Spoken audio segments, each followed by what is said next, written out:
Today we're making Queen Anne squares. This triple layer dessert starts with a chocolatey cookie base, for the middle layer a scrumptious coconut mixture, topped with a thick delicious chocolate layer.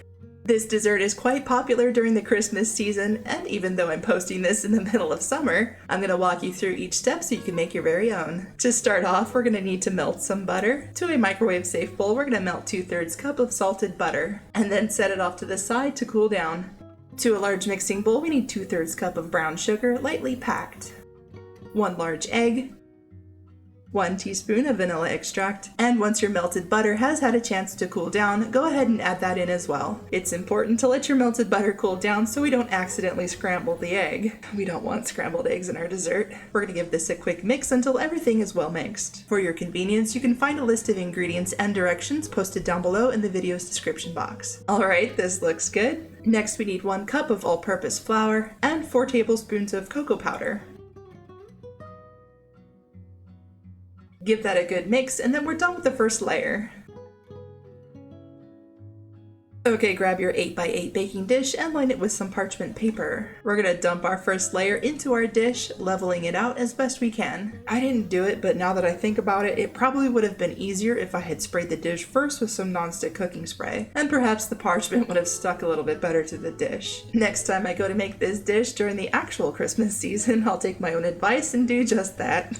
Alright, this looks pretty good. We've got a nice even layer, now let's work on the coconut layer. Set your dish off to the side and grab another large mixing bowl. To the bowl, we need 2 cups of sweetened coconut flakes. In case you're curious, here's what I used. Next, we need a 14-ounce can of sweetened condensed milk.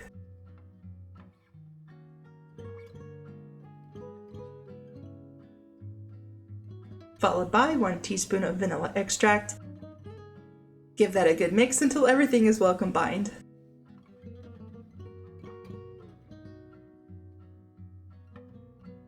All that's left is to carefully spread the coconut layer onto our cookie base, being careful not to mix the 2 layers.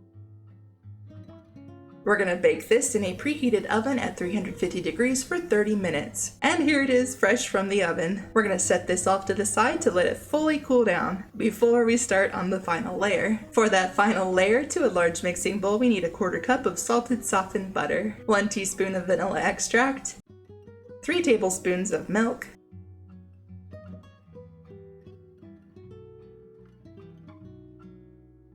3 tablespoons of cocoa powder, and lastly 2 cups of powdered sugar. We're going to mix this until well combined. Be sure to scrape the sides of the bowl just in case we miss some butter chunkies. This looks good.